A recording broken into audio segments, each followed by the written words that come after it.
ღია ეთერში დაგიბრუნდით გადაცემით მწვანე რჩევები, ლანდშაფტის დიზაინერი ქეთევან ჯანხოთელი შემოგვიერთდა და ძალიან საინტერესო თემით. დღეს ვისაუბრებთ მცენარეებზე ნიკოლოზ ბარათაშვილის შემოქმედებაში. ქეთი, მოგესალმებით, დიდი მადლობა, რომ ჩვენთან ერთად ხართ. ეს ციკლი უკვე კარგახანია დავიწყეთ და დღეს უკვე ნიკოლოზ ბარათაშვილზე, არაჩვეულებრივ პოეტზე, რა თქმა უნდა, ვისაუბრებთ. ალბათ ვერ მოვიფიქრებთ ისეთ განსაკუთრებულ კიდე ეპითეტს, რითიც შეიძლება მისი შემკობა, ხო? მაგრამ საინტერესოა თუ როგორი დამოკიდებულება ჰქონდა ნიკოლოზ ზოგადად მცენარეებთან და რამდენად იყო მის შემოქმედებაში, თუნდაც გამოყენებული ასახული ცხოვრებაშიც, მოკლედ ძალიან საინტერესო აქცენტებს გავაკეთებთ დღეს. გისმენთ. მოგესალმებით ნინო, მივესალმები მსმენელს, მაყურებელს. დიახ, დღეს ნიკოლოზ ბარათაშვილზე ვისაუბრებთ და ძალიან საინტერესო მასალები მოვიძიებ მე და პირველ რიგში მის წარმომავლობაზე, ბიოგრაფიაზე ვისაუბრებ, შევეხოთ ამ საკითხს და ის დაიბადა 1817 წელს, სხვათა შორის ხვალინდელ დღეს 4 დეკემბერს არის მისი დაბადების დღე, ასე დაემთხვა ჩვენს გადაცემას და მისი საზოგადოებრივი სტატუსი იყო ძალიან მაღალი, ის იყო ერეკლე მეორის შთამომავალი დედის ხაზით და მამის ხაზითაც ძალიან წარმოსადეგი საგვარეულო ჰქონდა და პირდაპირ ორივე მხრიდან მეფეების შთამომავალი იყო და ძალიან კარგი საოჯახო და საზოგადოებრივი მდგომარეობა ჰქონდა და იყო არისტოკრატიული წარმომავლობის ერთგვაროვანი პოეტი. თუმცა ეს არისტოკრატიული წარმომავლობა არ ნიშნავდა იმას, რომ ის იყო მდიდარი და მეცაც ვიტყვი, ეს იყო გაღარიბებული თავადაზნაურობის წარმომადგენელი და მამამისი იყო ერთ დროს დიდი სტატუსის მქონე ადამიანი, ის ძალიან განათლებული იყო და თარჯიმნად მუშაობდა მაღალჩინოსნებისთვის და ოჯახში მიიღო ნიკოლოზმაც პირველი განათლება და საკმაოდ კარგად მიდის ეს განათლების საკითხი მათ ოჯახში. თუმცა აი დედაზე ვისაუბროთ. დედა ეს იყო ეფემია ორბელიანი, რომელმაც ნიკოლოზ პირველი ასია ნახსენები, რომ მან შეასწავლა პირველად წერა-კითხვა ნიკოლოზ ბარათაშვილს, თუმცა შემდეგ აი სწავლის საკითხს რომ გადავავლოს თვალი, ის შემდეგ 8-9 წლის ასაკში კალოუბნის სამრევლო ტიპის სასწავლებელში დადიოდა და ეს სასწავლებელი ბუნების წიაღში იყო და პირველი აი შეხება ბუნებასთან, რაღაცა თვალის გასწორება ამ თბილისის ლამაზ ბუნებას თან სწორედ აი აქ მოხდა და შემდეგ ხდება ნიკოლოზი უკვე 10 წლის ასაკში ის აბარებს თბილისის კეთილშობილთა სასწავლებელში, რომელიც 3 წლის შემდეგ თბილისის გიმნაზიაც გადაკეთდა და ნიკოლოზ ბარათაშვილი თავისი კარგი სწავლით ხდება გიმნაზიელთა იმ წრეში, რომლებსაც პანსიონში სწავლის საშუალება ჰქონდა. თუმცა ის იყო ნახევარპანსიონელი, ანუ მას სახლში წასვლის საშუალებაც ეძლეოდა. დიახ. და სწორედ გიმნაზიის პერიოდში, გიმნაზიაში სწავლის პერიოდში, მან თავის პოეზიაში პირველად გამოიყენა ყვავილები, ხო? დიახ, მან გიმნაზიის პერიოდში გამოავლინა პირველი თავისი პოეტური ნიჭი და ხასიათით, ეროვნული ხასიათი. და ახსენა ყვავილები. ნახეთ, პირველ რიგში მინდა ვთქვა, რატომ ახსენა და როგორ ახსენა ეს ყვავილები.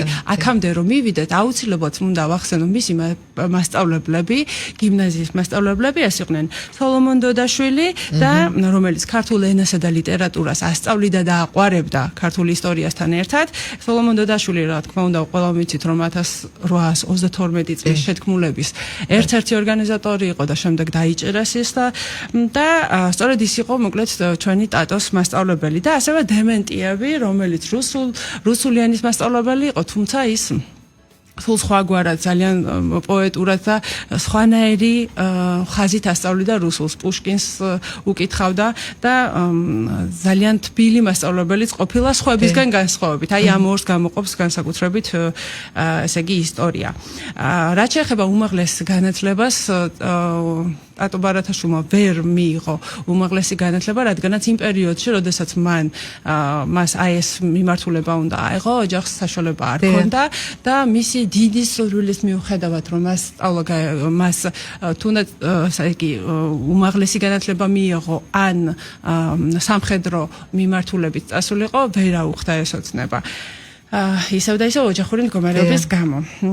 თუმცა მე ვფიქრობ, რომ ის თავისი ხასიათი ვახსენე და ხასიათის გამოვლინება მოახერხა მან და აი ეს პირველი ლექსები, სწორედ ამ ხასიათის გამოვლენის გამო მას შეეშალა ხელი აი ამ განვითარებაში, იმიტომ რომ შემდეგ თითქოს ჯიბრით ჩაუსაფრდნენ მას და აღარ მისცეს აი ამ მიმართულებით წასვლის საშუალება და მოდი ახლა ვახსენოთ ის ლექსები, რომლებიც მან გიმნაზიის პერიოდში 1833-34 წლებში გამოაქვეყნა. ეს მოხდა ხელნაწერ ჟურნალში, ეს იყო თბილისის გიმნაზიის ყვავილი, ასეთი ჟურნალი გამოსცეს მან და მისმა მეგობრებმა და აქ მეოთხე ნომერში, რომელიც სხვათა შორის დაკარგულია და არ იძებნება, უბრალოდ მეხუთე ნომრის საერთო სარჩევში იკითხება, რომ ეს ლექსები იყო წარმოდგენილი ნიკოლოზ ბარათაშვილის მიერ, ხვდებით ასეთ ლექსებს. აი პირდაპირ ყვავილებით იწყება ბარათაშვილის შემოქმედება. ვარდი და ია, ნარგიზი და ყაყაჩო, ვარდი და ბულბული. შემდეგში ვარდი და ბულბული გადაკეთდა ბულბული ვარძეთ. აი ამ ლექსად ოდნავი ცვლილებები შეიტანა და აი ამ სათაურით გამოქვეყნა. ასევე იყო კავკასიური მოთხრობა და შემოღამება მთაწმინდაზე. პირდაპირ მოდით აი დავიწყოთ ამ ესე იგი სუმბული და ნარგიზი და ყაყაჩოს განხილვით და ძალიან საოცრია ის საკითხი, რომ ასეთი ახალგაზრდა ადამიანი ასეთ ღრმა ფილოსოფიურ ხედვას გვთავაზობს. თითქოს აი რაღაც ჩვეულებრივ ყვავილებზეა საუბარი და ამ დროს ამაში საქართველოს ბედზია საუბარი. ახლა მე ერთ ლექს წავიკითხავ ნარგიზი და ყაყაჩოს და შემდეგ განვარტოთ რა და როგორ იგულისხმება ამაში და როგორ გამოვლინდება აქ ბერძნული მითოლოგია, მითოლოგიის ცოდნა და პარალელები საქართველოსთან. ნარგიზი და ყაყაჩო, ველსა ტურფასა, საამურსა ხმა ისმის. ხანცა ბულბულთა ხანცა სირთა ხან ისმის, ბუჩქზე დნიავი მომფრინავი და ისმის წყარო მგზავრთაგან მოშრალთაგან ტკბარადა. ყვავილი ორი მუნმდი დგომარი ღაჟღაჟებს, ყაყაჩო ნაზად ალისფერად ღიღი ბიბინებს. ნარგიზიც რწყამს წყარო, ნარგიზსაც რწყამს რწყარო, ქრის ზეფირო ანცადა. ნარგიზმან შლილმან ყვითლად მოსმან ფურცელი, გარდიშალა განაყვითლა მან ველი. რქვა ყაყაჩოს ალისფერსა, ხარ ჭრელი, მითაც არ მშვენი, ხარ მოხრილი ავადა. ყაყაჩო შეხდა, განიფურჩქნა სუნელად. რქვა ნარგიზსა მოკამათესა ნელ-ნელად, შვენიერება გარეგანი არს მართლად, უშინაგანოდ ფუჭი, ყველგან მარადო.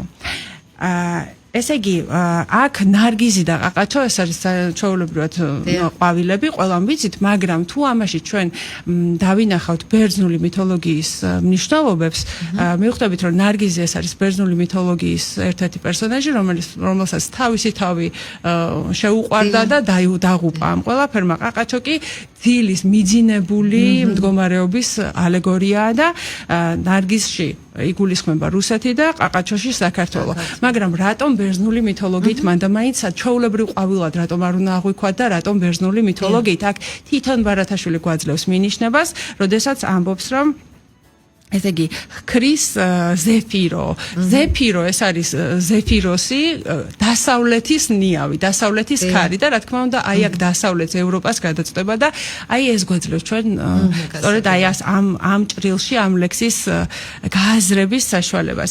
ვარდი და იაშიც მსგავსი ტექსტია, თუმცა როგორც ჩანს, ვარდი და ია მას უფრო ადრე დაუწერია. აქაც არის ნახსენები იგივე ზეფირო, თუმცა ვარდი და იას შემთხვევაში აქაც ვარდი რუსეთია და ია საქართველო. აი შემდეგ დახვეწა უკვე რახან ზეფირო ახსენა, უკვე სხვა მნიშვნელობებით შესინა აი ამ ნარგიზსა და ყაყაჩოს ლექსში. და აი სხვა ზოგადად აი შემოქმედებასაც დიახ, შემოქმედების სხვა ნაწარმოებებსაც რომ შევავლოთ თვალი, ესე იგი მის შემოქმედებაში აი მრავლად არის ნახსენები, ლექსები და შეიძლება 4 ძირითადი მიმართულება გამოვყოთ. ესე იგი, სადაც არის რელიგიური მოტივებით ნახსენები, მცენარეები, ეროვნული მოტივებით ნახსენები, ასევე სატრფიალო კუთხით გამოყენებული და ეს მცენარეები და ასევე ბუნება და პეიზაჟები. ბუნება და პეიზაჟები ყველაზე ისეთი მარტივად მისახვედრია, რომ აქ მცენარეებს გვერდს ვერაული და აი ბუნების მაგალითზე გვაქვს შემოღამება მთაწმინდაზე, სადაც თბილისის მიდამოებზეა საუბარი. ამავე შემოღამება მთაწმინდაზე შეიძლება ერთი ვერსიაა და სწორედ ამაშივე ვკითხულობთ რელიგიურ მოტივებსაც, სადაც მცენარეებს გაშლილ წმინდა ტაბლას ადარებს და აი ველს მცენარებით მორთულ ველს წმინდა ტაბლას ადარებს ადრის. შემდეგი ბუნების პეიზაჟებით, რა თქმა უნდა, ღამე ყაბახზე, აქაც თბილისის პეიზაჟებია წარმოდგენილი და ყველაზე ნაცნობი და ყველასათვის ძალიან საყვარელი, რა თქმა უნდა, ბედი ქართლისა, სადაც მეორე კარს პირდაპირ იწყებს მორბის არაგვიანი, მას მოსახიან თანიტყიანი და აი აქ, რა თქმა უნდა, ატეხილ ჭალებში და აი სხვა ბუნების პეიზაჟების ახსნით ის ძალიან ლამაზ სურათს გვინახავს და ეს ძალიან თვალის მომჭრელი და მრავალფეროვანია. რა თქმა უნდა, სატრფიალო კუთხით ბარათაშვილი თავის ლექსებს როგორც გადაითვალეს, სულ 4 მუზა ყავდა, 4 ქალის სიყვარულით წერდა ის ლექსებს, თუმცა უფრო მეტად ეკატერინა ჭავჭავაძე ითვლება მის მუზად და ყველაზე მეტი ლექსი მისთვის აქვს მიძღვნილი და რა თქმა უნდა ჩვენც გადავავლოთ თვალი და პირდაპირ თითქმის ყველა ლექსში მის მიმართ მიძღვნილ ყველა ლექსში მცენარეს ახსენებს და ეს არის თავადის ჭავჭავაძის ასულ ეკატერინას, სადაც ვარდსა და ბულბულს მიელხინარეო, აქ იგულისხმება სიმღერა, რომელსაც ვარდსა და ბულბულზე, რომელსაც მღეროდა ეკატერინა ჭავჭავაძე და ამას ახსენებს და ასევე საყურე, სადაც საოცარი ლექსი. ვითა პეპელა არხევს ნელ-ნელა სპეტაკ შროშანას ლამაზად ახრილს. აქ შროშანაზე გვაქვს ესე იგი საუბარი და რაღაცა ყვავილის ასოციაცია წამოვიდა და ძალიან აღელ ამ შეხვედრამ და მიუძღვნა ლექსი. ასევე ფორტეპიანოზე მომღერალი ესეც ეკატერინე ჭავჭავაძეს ეხება და ზამბახცებს და ვარდებს ახსენებს და აი იპოვა რაღაცა რითმაში ადგილი აი ამ მცენარეებისთვის და შეამკო კიდევ დამატებითად შეამკო ეს ულამაზესი ქალბატონი. და კიდევ ერთი გვაქვს შეგვიძლია განვიხილოთ, ეს არის რად ყვედრი კაცსა. აქაც ულამაზესად არის გარითმული მცენარეებზე საუბარი, დავით ყვავილი თავის დროზე სწრაფლად დაჭკნების. აქ რა თქმა უნდა საუბარია იმაზე, რომ ყვავილები რაღაც მოკლე სიცოცხლის ვადაზეა საუბარი და ძალიან ლამაზად არის, ახლა სრულად არ წავიკითხავ, თუმცა ძალიან ლამაზად არის ეს ყველაფერი ჩართული. ძალიან ხშირად იყენებს პოეზიაში მცენარეებს, ყვავილებს. ნუ აი ყველა პერიოდში თან ხო ბავშვობიდან ანუ გიმნაზიიდან მოყოლებული უკვე შემდეგ ზრდასრულასაკში. კი და ნახეთ აქ ცოტა რაღაცა მცირე დოზებით ამოვკრიფე მე სადაც არის გამოყენებული ეს მცენარეები, თუმცა ერთი ყველაზე ნიშანდობლივი ლექსი არის ჩინარი და ის სრულად ეხება ჩინარს, ეს არის ზოგ შემთხვევაში აი მაყაშვილის ლექსიკონში ახსნილია როგორც შეიძლება იყოს ჭადარი, თუმცა თვითონ ბარათაშვილი გვეუბნება რომ ეს არის ალვის ხეზე საუბარი და საუბარია ალვის ხის და მტკვრის სიყვარულზე და ძალიან ლამაზი ლექსია ეს და შეგვიძლია რომ ბევრი ვისაუბროთ ამ მიმართულებაზე და კიდევ ერთი მიმართულება ავხსნათ, ეს არის ბარათაშვილის პირად წერილებში წარმოდგენილი მცენარეების აი რაღაცა პატარ-პატარა გაელბებებიც შემომხვდა ამ წერილებში და ეს არის თუ სხვათა შორის თუნდაც სამეურნეო კუთხით თითქოს არ წარმოგვიდგენია რომ რაღაც ბარათაშვილთან რაღაც შეიძლებოდა ამას ჰქონოდა პარალელი, მაგრამ ის თავის ბიძას ილიას ურჩევს ერთ-ერთ წერილში რომ ილიას არა ზაქარიას ურჩევს ერთ-ერთ წერილში რომ ესე იგი შეეშვი იარაღის ჟღარუნს და მიხედე მეურნეობას დაუბრუნდი შენს გლეხებს, რომლებიც უკვე დიდი ხანია მიტოვებული არიან და უპატრონოთ არიან დაყრილებიო.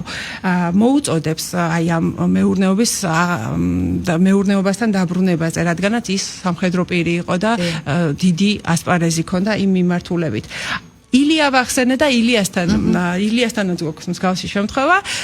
ერთ-ერთ წერილში მაიკ ორბელიანს ნიკოლოზი წერს, რომ ესე იგი ილიას საქმეო ასე არისო, რომ კარგად არისო და მის თავში არის ბოსტანი და გულში სიყვარული. და ხარ ნიშნავს ეს.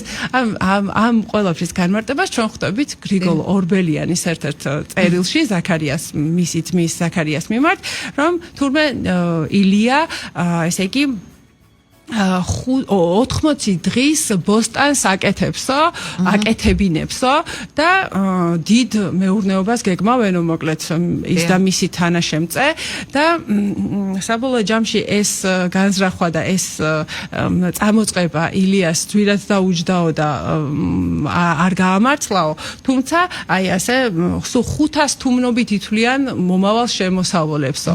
აი ესეთი მიმართულება გვაქვს და ძალიან საინტერესო. აი საბა ერთ-ერთ წერილში მაიკ ორბელიანს ნიკოლოზი წერს უკვე გადასახლებული, უკვე განჯაში გადასახლებული წერს, რომ რა გამოგიგზავნო აქიდან ბროწეული ვაშლი ატამი ყურძენი ამათ მაღაზინებში ამის მეტი არა არის რაო. ანუ რაღაცა როგორც პრეზენტი იმ კუთხითაც უყურებდა აი ამ ესე იგი ხილს. ვახსენე განჯა და ნელ-ნელა წავიდეთ განჯის მიმართულებით, გავყვეთ ბარათაშვილს და განჯაში წასვლა მისი წასვლა ალბათ გადახვეწა უფრო, გამოიწვია სამსახურის შოვნის სურვილმა, იმიტომ რომ მას თბილისში არ მოემართა სამსახურში დიდად ხელი, ის წლების მანძილზე კი მუშაობდა სასამართლოში გადამწერად, თუმცა იქ ყოფნა უფრო აღიზიანებდა მას, იმიტომ რომ იქ ისეთ საკითხებთან უწევდა შეხება, რომ უფრო მეტად ღიზიანდებოდა აი ამ რუსული царიზმის გავლენებით და უსამართლობით. და ხელფასიც ძალიან ცოტა ჰქონდა. შესაბამისად, მან დაიწყო სხვა შორეულ პროვინციებში სამსახურის ძიება და ჯერ ნახიჩევანში და შემდეგ განჯაში წავიდა სამუშაოდ. განჯაში მან სულ 4 თვე დაჰყო და შემდეგ მალარიით გარდაიცვალა. და განჯაში მას ჰქონდა ესეთი ტრაგიკული ბედით დასრულდა მისი ცხოვრება იქ, თუმცა მას ჰქონდა ასევე სასიყვარულო ურთიერთობის მცდელობა. ყოველ შემთხვევაში ყავდა იქ შეგულებული ქალბატონი, რომელიც გათხოვილი იყო და თუმცა ბარათაშვილს ძალიან მოწონდა. მაგრამ მასთან დაკავშირებით მცენარეებსთან ვერ გავავალებ პარალელს, ამიტომ დიდად არ შევეხები. მხოლოდ იმას ვიტყვი, აი რასაც შეგვიძლია ჩვენი კუთხით ვისაუბროთ, ეს არის მისი გარდაცვალების შემდეგ რა მოხდა. ის დაასაფლავეს რუსული ეკლესიის გალავანში და შემდეგ ამ საფლავს ცნობდნენ მხოლოდ იმითი, რომ იქ დიდი კვიპაროსის ხე იყო ჩარგული. ერთადერთი ამითი იცნობოდა მისი საფლავი, თითქოს ეს კვიპაროსი საპატიო ყარაულში ედგა ჩვენს დიდ მგოსანს და სხვა არაფერი იყო მისი მანიშნებელი. შემდეგ მისი დატირება ვერავინ ვერ მოახერხა, იმიტომ რომ ოჯახი გაჭირვებული იყო და მხოლოდ რამოდენიმე თვის შემდეგ დედა ეფემია და მისი ბიძა ილია ჩავიდნენ და ილიამ მას საფლავის ქვა გაუკეთა. თუ თუმცა წლების მერე, როდესაც უკვე მეორედ დადგა უკვე ილია ჭავჭავაძის მიერ მისი გადმოსვენების საკითხი და ესეც ძალიან შემთხვევით მოხდა, იმიტომ რომ ილია ჭავჭავაძემ შემთხვევით ერთ-ერთ ჟურნალში პატარა განცხადების სახით ამოიკითხა, რომ სწორედ იმ ადგილზე, იმ ეკლესიის შენობაში, სადაც ნიკოლოზ ბარათაშვილი იყო დასაფლავებული, თურმე აპირებდნენ გზის გაყვანას და იმ ადგილზე ბაღის გაშენებას. და უკვე დაჩქარებული მეთოდით ოჯახს მიმართა, რომ როგორც საზოგადო მოღვაწე, არა, როგორც ოჯახის წევრი შეგიძლიათ გადმოასვენოთ და მართლაც ასე გაჭიანურებულად, თუმცა მაინც მოხდა. და რატომ უყვები ახლა ამას? როდესაც ესე იგი ჩავიდა იქ დელეგაცია უკვე გადმოსვენების საკითხთან დაკავშირებით, რომ ეს პრაქტიკული საკითხები მოეგვარებინათ,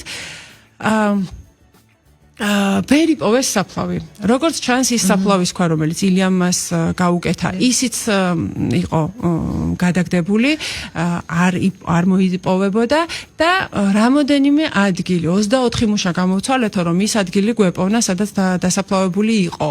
და შემდეგ უკვე იმედი რომ გადაეწურათ, შემდეგ უკვე მართლა აღმოაჩინეს მუნდირის ფოლაკებით და ყველაფრით დეტალებით ამოიცნეს, რომ ნამდვილად მისი ცხედარი იყო და ძალიან გაუკვირდათ, რომ 48 წლის წინ იყო დასაფლავებული, მაგრამ რატომღაც ზედმეტად იყო მისი საფლავი გახრწნილი და აქაც კიდევ ერთ მცენარეს ვაწყდები.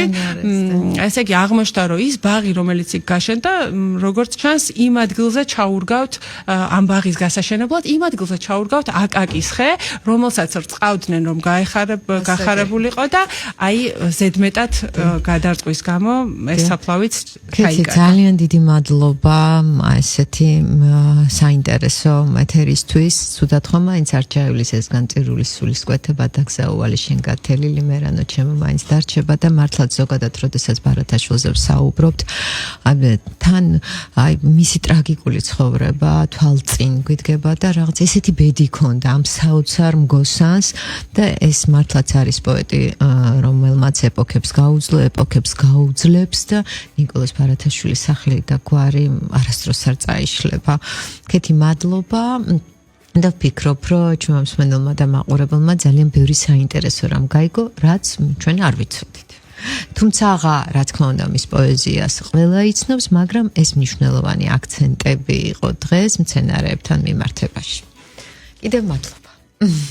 მადლობა თქვენ. ქეთი ჯანხოთელი თანაწამყვანი იყო ჩვენთან ერთად, ვისაუბრეთ მცენარეებზე ნიკოლოზ ბარათაშვილის შემოქმედებაში. ეს იყო გადაცემა მწვანე რჩევები, რადიო იმედის დილის არხი აგრძელებს მაუწყებლობას, მე მალე დაგიბრუნდები.